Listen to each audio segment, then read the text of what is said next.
ఒక్క మాట ఇంకొక మాట ఇవాళ సందర్భం కాబట్టి చెప్తా ఉన్నాను. మీరు చూసుంటారు ఇవాళ నిన్న మొన్న వార్తలు గత 5 రోజులుగా ఏమవుతుందంటే ఎప్పుడైనా సరే పవర్ అంతా ఒకరిద్దరి చేతుల కేంద్రీకృతమైతే ఏమవుతుందంటే ఇక దాని దుష్పరిణామాలకు ఇవాళ భారతదేశంలో ఏవియేషన్ రంగంలో జరుగుతున్నది ఒక ఉదాహరణ. మీకు గత 5 రోజులుగా మొత్తం ఎయిర్పోర్ట్లన్నీ రైల్వే స్టేషన్లు బస్ స్టాండ్ల కంటే అధ్వానం అయిపోయినాయి. ఎక్కడికక్కడ వేలాది మంది తన్నుకుంటాను కొట్టుకుంటాను ఎయిర్పోర్ట్లలో. తెలుసా ఎందుకో?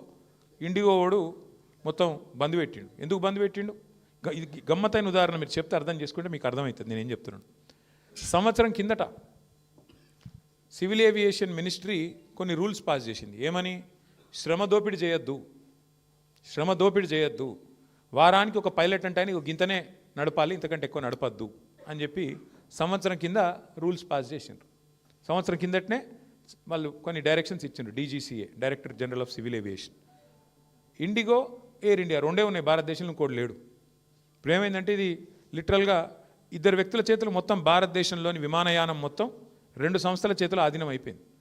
ఏమైంది ఇవాళ? దానివల్ల సంవత్సరం కింద కేంద్ర ప్రభుత్వం చెప్పినా శ్రమ దోపిడీకి అలవాటు పడ్డోడు దాన్ని మార్చుకోక పని చేయలే, ప్రత్యామ్నాయం ఏర్పాటు చేసుకోలే. దాంతో ఏమైంది? నిన్న ఒక్క రోజు 1000 విమానాలు క్యాన్సిల్ అయినాయి. 1000, 1 కాదు 2 కాదు. మరి ఏమవుతుంది? ఎయిర్పోర్ట్ బస్ స్టాండ్ అయిపోయింది. వాస్తవం ఇది. ఏం జరుగుతుంది? కొంతమంది వ్యక్తుల చేతుల్లోనే మొత్తం శక్తి కేంద్రీకృతమైతే దానికి ఒక గొప్ప ఉదాహరణ, ఆ దుష్పరిణామానికి గొప్ప ఉదాహరణ నిన్న మొన్న విమానయాన రంగంలో జరుగుతున్న వ్యవహారం. ఒక ఇండిగో, ఒక ఎయిర్ ఇండియా రెండే మిగిలినాయి ఇప్పుడు భారతదేశంలో. ఒకటి టాటా, ఇంకోటి ఇండిగో. వాళ్ళ చేతులకు పోయింది దేశం. వాళ్ళు ఇప్పుడు ఎస్ అంటే ఎస్, నో అంటే నో. ఆఖరికి ఏమైంది తెలుసా? 5 రోజుల తర్వాత కేంద్ర ప్రభుత్వం మేల్కొని వాళ్ళు ఇచ్చిన ఆర్డర్ వాళ్ళే వెనకకి తీసుకుని తీయాలి. వాళ్ళు ఏ ఆర్డర్ అయితే ఇచ్చిర్రో, ఇండిగో వాడు మారలే, ప్రైవేట్ వాడు దిగిరాలే. నేను తప్పు చేసినా అని ఒప్పుకుంటలేడు. వానికి ఫైన్ వేసే దమ్ము లేదు ప్రభుత్వానికి. ఏమైంది ఆఖరికి? ప్రభుత్వం ఇచ్చిన ఆర్డర్ ప్రభుత్వం వెనకకి తీసుకొని ఇంకో కొంత టైం ఇస్తాము అని చెప్పి తగ్గక తప్పని పరిస్థితి వచ్చింది. ఏమవుతుంది? శక్తి మొత్తం, సంపద మొత్తం కొంతమంది చేతుల్లో కేంద్రీకృతం అయితే అంటే ఒక గిదవుతుంది. పోర్టులు, సీ పోర్టులు, రైల్వేలు మొత్తం ఇచ్చేస్తే ప్రైవేటులకు, అది కొంతమంది చేతుల్లోనే ఉంటే వాడు మునిగితే మొత్తం దేశం మునుగుతుంది. దానికి గొప్ప ఉదాహరణ ఇవాళ మన కళ్ళ ముంగటనే కనబడతా ఉన్నది. ఇంకొక విచిత్రమైన మాట నేను మీకు చెప్తా, మీరు నేను చెప్తే నమ్మరు. ఇలా ఈ ప్రభుత్వము, ముఖ్యంగా కేంద్ర ప్రభుత్వం ఏం పని చేస్తుందంటే వాళ్ళకు నచ్చినోళ్ళ కంపెనీలో LICతో పెట్టుబడి పెట్టిస్తుంది. మీరు PF గురించి వాళ్ళు 1-2 కోట్లు కాదు పెట్టింది పెట్టుబడి, 50,000 కోట్లు వాళ్ళకు నచ్చినోళ్ళ కంపెనీలో పెట్టుబడులు పెడుతుంది LIC. ఇది జరుగుతుంది ఇలా దేశం. ఇవన్నీ మరి మనం మాట్లాడుకోకపోతే, చెప్పుకోకపోతే మనం ఫెయిల్ అవుతాము. అల్టిమేట్గా అర్థం కాకపోతే ప్రజలు కూడా రోడ్ల మీదకి రారు, కార్మికులు కూడా తెలియకపోతే ఏం మాట్లాడతారు? చెప్పాల్సిన బాధ్యత మన మీదే ఉన్నది. Yes, ease of doing business ఉండాలి, మంచిదే. కానీ క్వాలిటీ ఆఫ్ డూయింగ్ బిజినెస్ కూడా ఉండాలి. పని చేసే కాడ క్వాలిటీ కూడా ఉండాలి. అంటే అక్కడ మహిళలు పనిచేస్తారు, మరి వాళ్ళకి సంబంధించిన ప్రత్యేక అవసరాలు ఉంటాయి, మరి వాటికి సంబంధించిన ఏర్పాట్లు ఉన్నాయి అయ్యాల.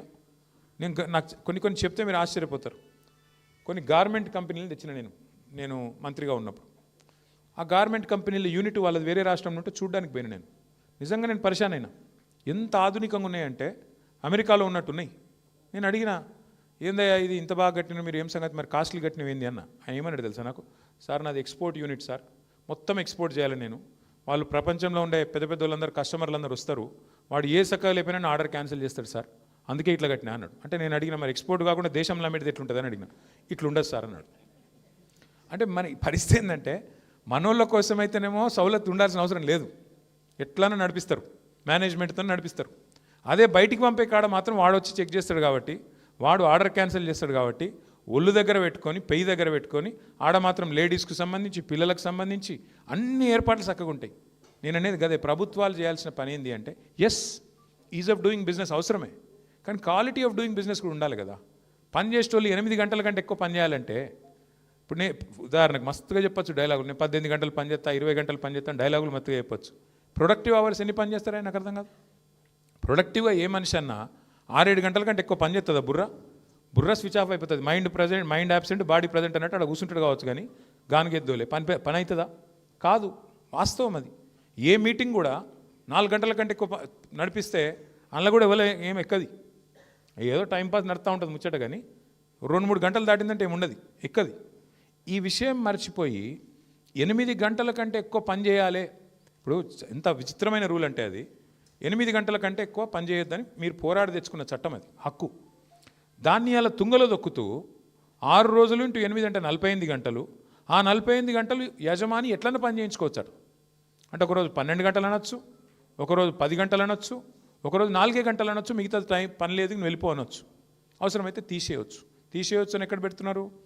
ఇదివరకు 100 మంది కంటే పైన ఉంటే మీరు ఖచ్చితంగా ప్రభుత్వానికి తెలిపి ఎవరినైనా తీసేయవచ్చు. కానీ ఇప్పుడు ఏం చేసినారు? 300లకు పెంచినారు దాన్ని. 300 కంటే ఎక్కువ రోల్స్లో ఉన్న ఎంప్లాయీస్ ఉండే కంపెనీలు ఎన్ని ఉంటాయండి? వాళ్ళ కంపెనీలన్నీ ఏం చేస్తున్నాయి?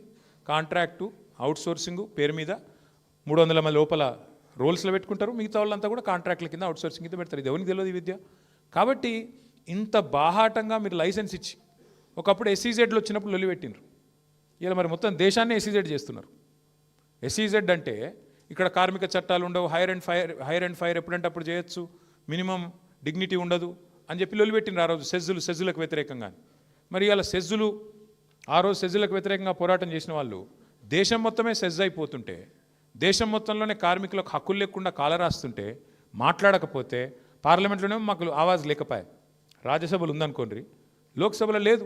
మరి ఏం చేయాలి? అందుకే నా ప్రపోజల్ ఏంది అంటే మీ అందరితో కూడా ఒకసారి మనం గుర్తు తెచ్చుకుంటే వెనక్కి తిరిగి తప్పకుండా మనం ఇవాళ కొన్ని నిర్ణయాలు తీసుకోవాల్సిన బాధ్యత ప్రధాన ప్రతిపక్షంగా మన మీద ఉన్నది. అందులో నేను ప్రతిపాదించేది ముందుగా గౌరవ పెద్దలు రాంబాబు గారికి, వినోద్ గారికి, ముఖ్యంగా అదేవిధంగా సహచర పెద్దలందరికీ కూడా ముందుగా ఈ 4 లేబర్ కోడ్స్ మీద ముందు మనకి ఇప్పుడు ఇంతకుముందు ఒక మిత్రులు అన్నారు, ఎవరో గుర్తు రావట్లేదు, కానీ మన వాళ్ళకి అవగాహన లేదు, నిజానికి చాలా మందికి తెలియదు వీటి వల్ల జరిగే దుష్పరిణామాలు అని చెప్పాను. ముందు చేయాల్సిన పని ఏంటంటే బోధించు, సమీకరించు, పోరాడు అనే సూత్రంలో భాగంగా అన్నీ మా వినయ్ భాస్కర్ గారు అనుకుంటా చెప్పింది, అవగాహన లేదు అని. ఖచ్చితంగా వరంగల్ నుంచే ప్రారంభిద్దాం వినయ్ భాస్కర్ గారు. అన్ని జిల్లా కేంద్రాలలో మన పార్టీ కార్యాలయాల్లోనే మరి అవగాహన సదస్సులు ఈ కోడ్స్ గురించి వెంటనే ఏర్పాటు చేద్దాం. వినోద్ గారితో నా రిక్వెస్ట్, మీరు రాంబాబు గారు కూర్చొని మల్లారెడ్డి గారు డేట్ తీసుకోండి, శ్రీనివాస్ గౌడ్ గారు డేట్ తీసుకోండి, వినయ్ భాస్కర్ గారు ముందు పాత 10 జిల్లాలు ఏవైతున్నాయో ఫస్ట్ పాత 10 జిల్లాలు కవర్ చేద్దాం. అతనిక కొత్త జిల్లాలకు కూడా పోదాము. ముందైతే వరంగల్, మహబూబ్నగర్, నల్లగొండ, కరీంనగర్, రంగారెడ్డి, ఏ జిల్లాలో అయితే పాత డిస్ట్రిక్ట్ హెడ్ క్వార్టర్లు ఉన్నాయో అక్కడ ఒక షెడ్యూల్ రూపొందించి మనం డిమాండ్ ఒకటే, మనది ఆ మీటింగ్ యొక్క డిమాండ్ ఒకటే. సరే, కేంద్ర ప్రభుత్వం అంటే మందబలంతో పాస్ చేసింది, రాష్ట్ర ప్రభుత్వం అమలు చేయాల్సిన అవసరం లేదు, అమలు చేయవద్దు అని డిమాండ్ చేస్తూ కాంగ్రెస్ ప్రభుత్వాన్ని నిలదీస్తూ మనం ఈ కార్యక్రమాన్ని రూపొందిద్దాం. ఇక్కడ కాంగ్రెస్ని ఎందుకు నిలదీయాలి అని మీరు అడగచ్చు. సింపుల్ సూత్రం, కాంగ్రెస్ ఈ బిల్లులను వ్యతిరేకించింది ఏది పార్లమెంట్లో, మరి అక్కడ వ్యతిరేకిస్తే ఎట్లా, ఇక్కడ పాస్ చేస్తే ఎట్లా? సింపుల్. సోనియా గాంధీ స్వయంగా బిల్లును వ్యతిరేకిస్తూ మాట్లాడింది. మరి సోనియా గాంధీ గారు మాట్లాడితే ఇక్కడ రేవంత్ రెడ్డి గారు ఎట్లా ఆమోదిస్తారు, ఎట్లా అమలు చేస్తారు? ఇది చిన్న లాజిక్ పట్టుకోవాలి. ప్రతి జిల్లా కేంద్రంలో ఇదే నినాదంగా తీసుకుందాం. ఖచ్చితంగా రాష్ట్రం ఒకసారి తెలంగాణలో విజయం సాధించినాం అనుకోండి, తెలంగాణలో విజయం సాధిస్తే ఆటోమేటిక్గా ఇది వేరే వాళ్ళకి స్ఫూర్తి అవుతుంది, బెంగాల్లో స్ఫూర్తి అవుతుంది, తమిళనాడులో స్ఫూర్తి అవుతుంది, ఇంకా వేరే రాష్ట్రాల్లో స్ఫూర్తిగా నిలుస్తుంది. ఎందుకంటే ఇది కంకరెంట్ లిస్ట్లో ఉంది. లేబర్ అనేది కంకరెంట్ అంటే రాష్ట్రము కేంద్రానికి కొన్ని సంయుక్త లిస్టులు ఉంటాయి, కొన్నేమో ఎక్స్క్లూజివ్ కేంద్రం లిస్ట్ ఉంటుంది, కొంతేమో రాష్ట్రం లిస్ట్ ఉంటుంది. కార్మిక విభాగం అనేది, కార్మిక రక్షణ అనేది కంకరెంట్ లిస్ట్లో ఉంది.